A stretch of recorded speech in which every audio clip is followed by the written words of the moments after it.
Shamshabad municipality పరిధిలోని రాళ్లగూడలో ఒక ఇంట్లో ముగ్గురు దుండగులు 18 లక్షల విలువైన బంగారాన్ని దోచుకు వెళ్లారు. బాధితుడు వీరేంద్ర ప్రతాప్ సింగ్ శంషాబాద్ ఆర్జీ పోలీస్ స్టేషన్లో ఫిర్యాదు చేశాడు. పోలీసులు వెంటనే చర్య తీసుకుని ముగ్గురు నిందితులను అరెస్ట్ చేసి రిమాండ్కు పంపారు. వారి వద్ద నుంచి చోరీకి గురైన బంగారం, వెండి ఆభరణాలతో పాటు ఒక పల్సర్ బైక్, ఒక RX 100 బైక్, ఒక గ్లామర్ బైక్ ను కూడా స్వాధీనం చేసుకున్నారు.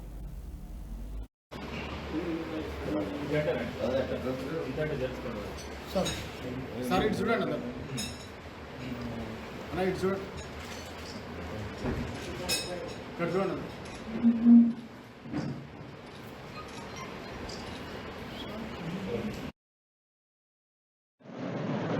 ఈ నెల 9వ తారీఖు నాడు రాఘవేంద్ర కాలనీ నుంచి నీలం సింగ్ అనే అతను కంప్లైంట్ చేశాడు. వాళ్ళు అలా ఊరికి వెళ్ళి వచ్చినప్పటికీ వాళ్ళ ఇల్లు హౌస్ బ్రేక్ అయ్యి 17 తులాల గోల్డ్, 50 తులాల సిల్వర్ దొంగతనం ఉందని కంప్లైంట్ చేస్తే దాని మీద మేము ఎఫ్ఐఆర్ చేసాము.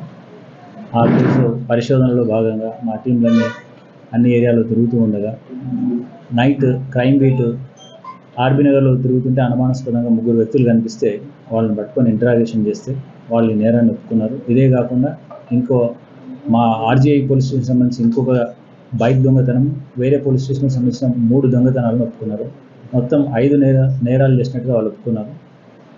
అందులో భాగంగా 3 బైక్స్, 17 తులాల గోల్డ్, 50 తులాల వెండిని సీజ్ చేసి వాళ్ళని అరెస్ట్ చేసి రిమాండ్ పంపిస్తున్నారు.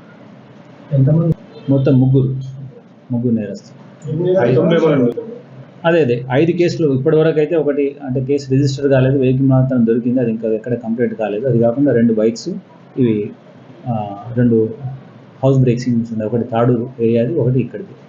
మొత్తం 5 నేరాల్లో వాళ్ళని అరెస్ట్ చేసి మేము రిమాండ్ చేస్తున్నాం.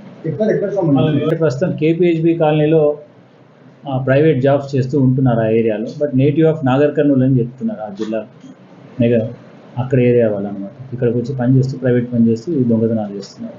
స్టూడెంట్స్ ఇప్పుడు కాదు, ప్రైవేట్ జాబ్ చేస్తున్నారు, పని చేస్తున్నారు. టోటల్ వర్త్ 18 lakhs ఉంటుంది. జల్సాలు చేయడానికి ఏవైనా స్టూడెంట్స్ కదా వాళ్ళు చేస్తున్నారు. వాళ్ళకి కొన్ని జల్సాలు చేయాలనే ఉద్దేశంతో ఆ ప్రైవేట్ జాబ్ చేస్తున్న దాంట్లో ఇన్కమ్ సరిపోక ఇవి అడిషనల్గా పనులు చేస్తున్నారు. ఎస్. ఈ నెల 9వ తారీఖు నాడు రాఘవేంద్ర కాలనీ నుంచి నీలం సింగ్